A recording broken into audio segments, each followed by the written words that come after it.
가끔 축구를 보다 보면 이런 이야기를 듣게 됩니다. 가장 좋은 방어는 공격이다 라는 말을 듣게 돼요. 지금 월드컵 기간인데 이 월드컵에서 국가대표로 나간 선수들의 목적이 무엇일까요? 바로 경기를 지기 위함이 아니잖아요. 경기를 이기고 승리하기 위함입니다. 그래서 이 진정한 목적을 이루기 위해서 열심히 뛰고 차고 넘어지기도 합니다. 우리의 목적은 지는 게 아니라 이기는 것이 목적이기 때문이죠. 이 목적을 이루기 위해 열심히 뛰고 골을 넣기 위해 힘쓴다면 상대방이 지고 그 골이 들어가서 우리가 이기게 된다는 겁니다. 이 가볍고 쉬운 답을 우리가 너무나 잘 알고 있습니다. 이기기 위해 열심히 뛰어야 하고 열심히 그 목적을 향해서 한 팀이 되어야 잘 움직일 수 있다는 것입니다. 이런 사회의 기본적인 법칙과 다르게 오늘 말씀에서 하나님은 잠깐 다른 말씀을 하시는 것 같습니다. 20절 전체 말씀을 보기 전에 일단은 3절부터 보려고 합니다. 3절에서는 하나님께서 이렇게 말씀하십니다. 이스라엘아 들으라. 너희가 오늘 너희의 대적과 싸우려고 나와왔으니 마음에 겁내지 말며 두려워하지 말며 떨지 말며 그들로 말미암아 놀라지 말라. 지금 이스라엘이 처하고 있는 그 상황이요, 그냥 편안하게 내가 가만히 있으면 되는 상황이 아니라 너희가 오늘 너희와 대적과 싸우려고 나온 것이라고 그 삶의 자리를 분명히 말씀하고 계십니다. 하나님께서 이스라엘 민족에게 주시겠다 약속하신 그 가나안 땅을 정복하는 과정에서 일어날 전쟁에 대해서 말씀하시는 겁니다. 이스라엘 민족이 가나안 땅을 정복하는 그 전쟁에서 얼마나 뛰어난 군사였을까, 얼마나 대단한 능력을 가지고 있는, 전술을 가지고 있는 군사였을까 생각을 해본다면요, 사실 이스라엘 민족의 그 군사적인 능력치 자체는 그렇게 높을 수가 없습니다. 전문적인 이스라엘이 군사적인 훈련을 받는 게 아니잖아요. 지금까지 군사적으로 잘 무장된 게 아니잖아요. 이스라엘 민족은 그러니까 이 전쟁에 집중할 수밖에 없는 겁니다. 어떻게 하면 이길까? 어떻게 하면 승리할 수 있을까? 그것에만 집중해야 된다는 겁니다. 그래야 인간적인 눈으로 봤을 때 이길 수 있을까? 여전히 걱정될 수 있는 상황인 겁니다. 그런데 하나님은 10절에서 뭐라고 말씀하십니까? 내가 어떤 성읍으로 나아가서 치료할 때에는 그 성읍에 먼저 화평을 선언하라. 지금 하나님께서 전쟁에 대해서 말씀하시다가 갑자기 10절이 되니까요, 그 성읍에 먼저 화평을 선언하라는 겁니다. 지금 화평을 선언하라. 지금 전쟁과 화평이 과연 잘 어울리는 말일까요? 전쟁과 화평이 함께 갈 수 있는 단어일까요? 전쟁은 화평으로 이뤄내는 것이 아닙니다. 전쟁은 싸움으로 승리하는 겁니다. 우리가 생각하는 이 화평이요, 싸움을 통하여서 화평한다? 조금 말이 안 맞잖아요. 그런데 하나님은 먼저 화평을 선언하는 겁니다. 화평을. 지금 화평을 이야기할 때가 아니라 모두 진멸하고 모든 성을 무너뜨리고 그 성읍들을 차지하는 것이 목적인데 화평을 선언하라니요. 군의 사기가 떨어지는 것은 아닌가 걱정이 되는 겁니다.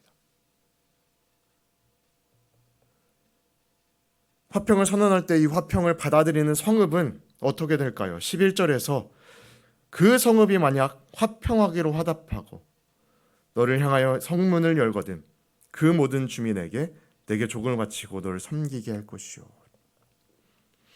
화평하기로 결정한 성읍에는 죽음이 있지 않았습니다. 하나님은 전쟁을 하기 원하실 때 완전한 죽음을 통해 승리만 원하시는 것이 아니었다는 겁니다. 평화를 통한 승리 또한 하나님이 원하시는 승리의 모습이었다는 것입니다. 물론 하나님은 성읍의 화평을 선언했을 때 듣지 않는 성읍은 반드시 제거하라고 말씀을 하십니다. 그러니까 승리가 목적은 맞습니다. 그런데 승리를 가져올 때 반드시 죽음만이 필요한가? 그것은 아니라는 겁니다.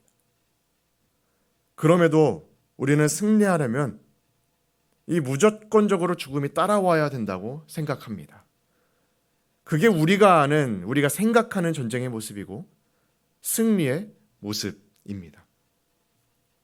그러나 하나님은요, 이방 민족에게도 반드시 죽어야만 한다고 하는 것 말씀하신 게 아닙니다.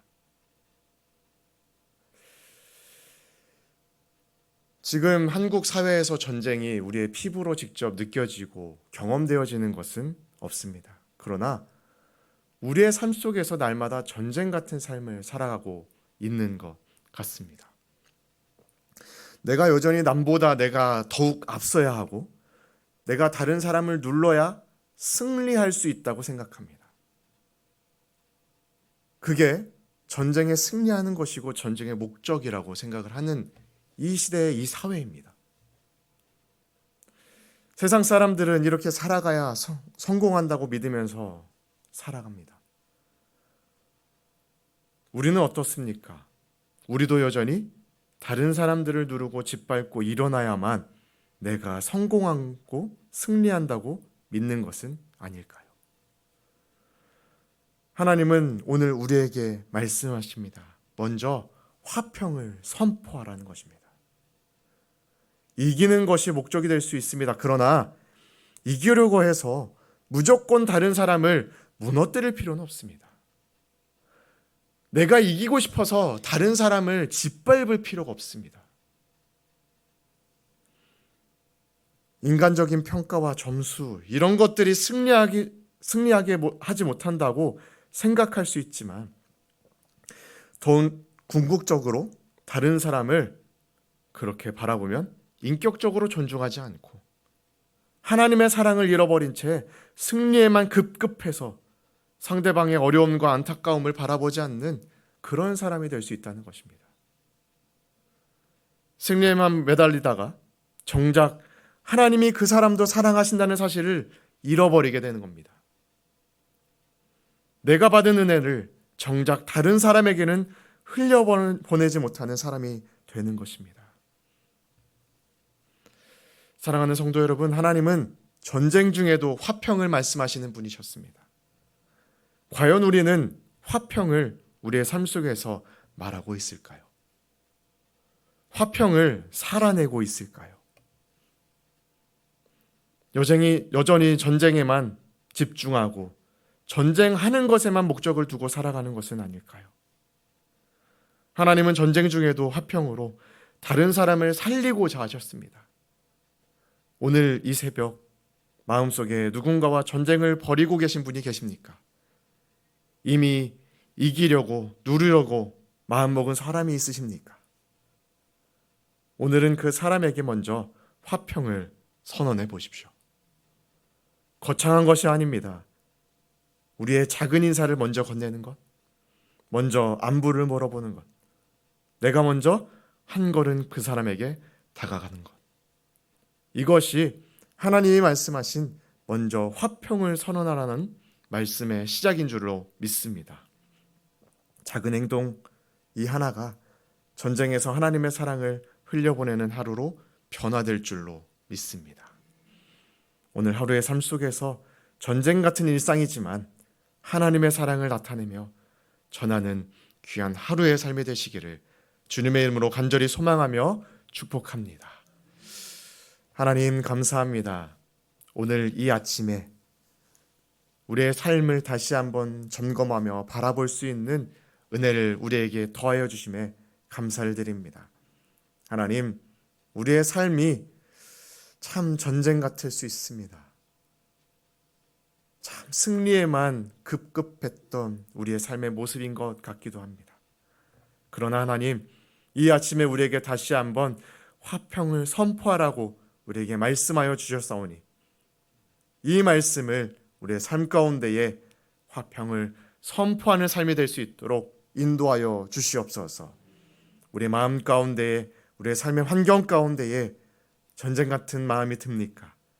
하나님, 그 마음에 집중하는 것이 아니라 하나님께서 지금 우리에게 주신 이 화평에 대해서 다시 한번 집중하며 나아갈 때에, 이 화평만을 바라보며 나아갈 때에 우리에게 전쟁 같은 삶을 주는 그 환경 가운데에서도 우리가 먼저 하나님의 사랑을 나타내며 전하며 살아갈 수 있는 귀하고 복된 하나님의 자녀의 삶이 될 수 있도록 붙잡아 주시고 인도하여 주시옵소서.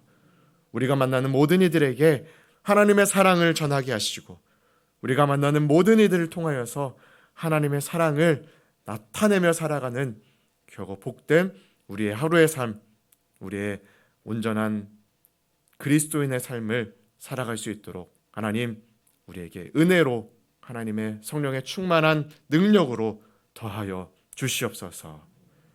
감사를 드리며 예수님의 이름으로 간절히 기도 올리옵나이다. 아멘. 오늘은 월요일로 교회와 각 기관을 위한 기도로 함께 나아가도록 하겠습니다. 2026년 한 해 동안 여호와께 맡기라는 표어를 마음에 품게 하소서. 사랑하고 섬기며 기도하게 하시고 온 교회와 성도들이 모든 걸음과 길을 주님께 맡기며 주를 의지하게 하소서. 각 찬양대가 하나님께서 주신 목소리와 재능을 가지고 오직 하나님의 영광과 구원의 기쁨을 찬양하게 하소서. 함께 기도하시며 선교지와 선교사님들을 위해서 기도하여 주시고 가져오신 기도의 제목을 놓고 기도하시다가 평안히 돌아가시기를 소망합니다.